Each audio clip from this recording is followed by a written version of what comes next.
अध्यक्षांनी जिल्हाधिकाऱ्यांची भेट घेतली आणि पोलीस संरक्षण द्यावं अशी मागणी केली।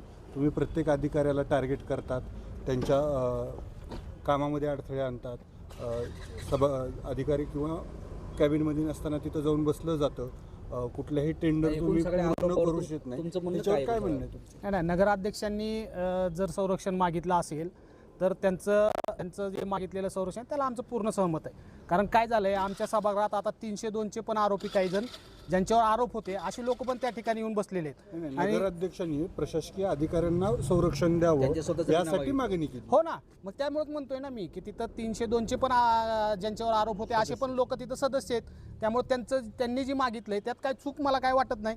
कारण आमचे बी 7 महिला नगरसेवक आहेत, त्या पण आता दडपणाखाली तिथं काम करतायत।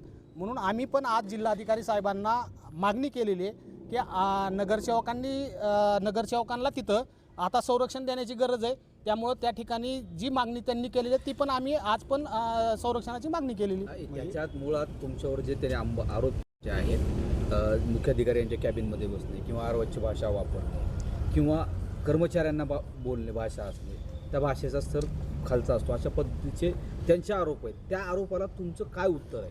तुम्ही ही भाषा वापरली का नाही वापरली? आम्ही त्या संदर्भात जर त्यांच्याकडे पुरावे असतील तर त्यांनी सादर करावे।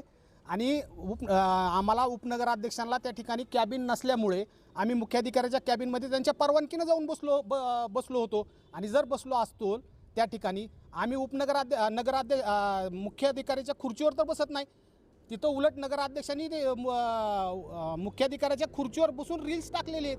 हे सगळ्या भूमशहरांनी बघितलेलं आहे। मग ह्या प्रकारे जर समजा मुख्याधिकाऱ्याच्या खुर्चीवर बसून रील्स टाकून तुम्ही ह्या शहराला काय दाखवण्याचा प्रयत्न करताय हे सुद्धा बघणं गरजेचं आहे। मग हे प्रशासनाला दिसत नाहीये का? एक राजकीय वाद आहे, मात्र हा राजकीय वाद त्याच्यामध्ये प्रशासन बरडलं जाते, प्रशासनाला त्रास होतो। याबाबत आपल्याला नगरसेवक वाटत नाही का सामंजस्य भूमिका घ्यावी किंवा त्याच्यातलं हा वाद मिटला पाहिजे? आता त्याच्यात सामंजस्य भूमिका घेण्यासारखं यासाठी नाही की आम्ही जे प्रशासक काळात जो भ्रष्टाचार झालेला आहे तो भ्रष्टाचार आम्ही उघडकीस आणण्याचा प्रयत्न करतोय।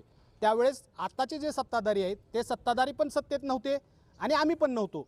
मग प्रशासकाला वाचवण्याचं काम यांच्याकडून या सत्ताधाऱ्याकडून होतंय।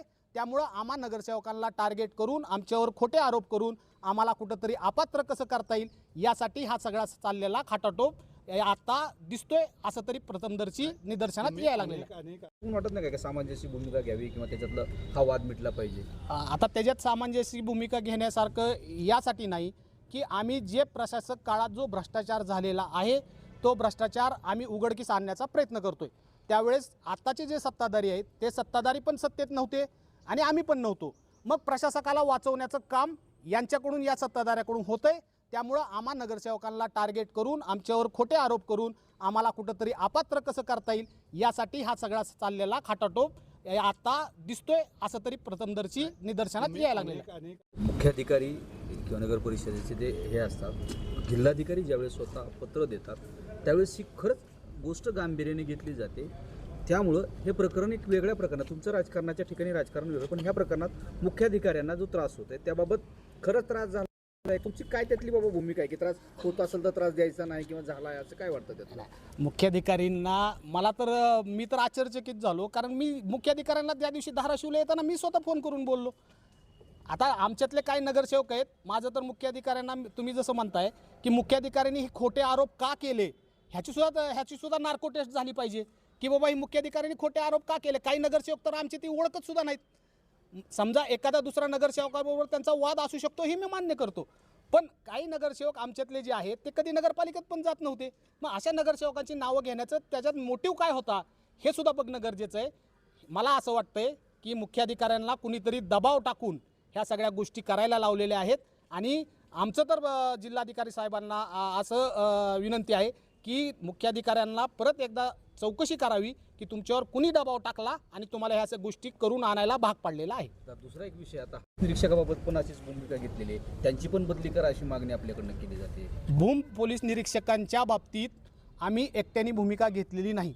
त्या शहराचे आम्ही नगरसेवक आहोत, एक जबाबदार नगरसेवक असल्यामुळे आणि ज्या प्रकारे तिथं आपल्या पोलीस निरीक्षक वागतायत ते सामाजिक कामाला सुद्धा त्या ठिकाणी अडचण निर्माण करायला लागलेले आहेत। जी भूम शहरात एवढी मोठी दंगल झाली ती दंगल त्यांनी कशा प्रकारे हँडल केली ही सगळ्या आपण पाहिलेलं आहे की त्यात ते पूर्णपणे ते अपयशी ठरलेले आहेत आणि त्यामुळं तिथल्या युवकावर जे 100-150 युवक आहेत त्या युवकावर गुन्हा दाखल झालेला आहे आणि एक पिढी आमची भूम शहरातली बर्बाद झालेली आहे.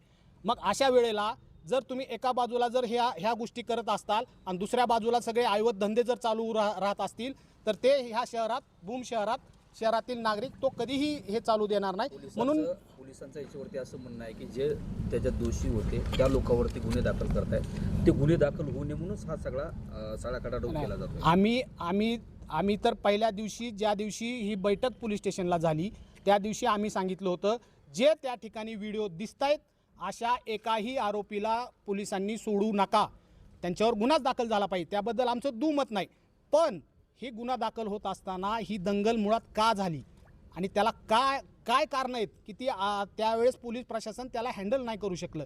आणि दुसरं की आत्ता मुक्ताईची पालखी आली होती, मुक्ताईच्या पालखीला तुम्ही रिंगण करू देत नाही आहेत, त्यांना तुम्ही गुन्हे दाखल करायची धमकी देत आहे आणि अशा प्रकारे वारकरी संप्रदायाला सुद्धा छळण्याचं काम तुमच्याकडून होतंय. मग अशा अधिकाऱ्यांना जबाब विचारणं म्हणजे अधिकाऱ्यांना विरोध करणं असं तर होत नाही आहे. हीच भूमिका असते, त्या अधिकाऱ्याला तुम्ही ब्लॅकमेल करतात आणि कुठंतरी समूहानं येऊन त्यांच्यावर प्रेशर टाकण्याचा प्रकार तुमच्याकडून घडतो असा आरोप आहे. तसे काही व्हिडिओ पण त्यांनी समोर येत आहेत. नाही, आमचं म्हणणं आहे जर अशा प्रकारे जर आम्ही ब्लॅकमेल केलं असतं तर आत्तापर्यंत आमच्यावर कमीत कमी 100 गुन्हे दाखल झाले असते. आमच्यावर आत्तापर्यंत एकही गुन्हा दाखल झालेला नाही आणि त्यांच्याकडे जर पुरावे असतील तर आमचं आव्हान आहे मुख्याधिकारी मॅडमला की त्यांनी ते पुरावे द्यावे आणि आमच्यावर गुन्हा दाखल करावा. आमचं काय म्हणणं ना, कायद्याच्या चौकटीत जर आमच्यावर गुन्हा दाखल होतो तर आम्ही ते भोगायला तयार आहेत. साहेब, एक मुख्य विषय असा आहे त्याच्यामध्ये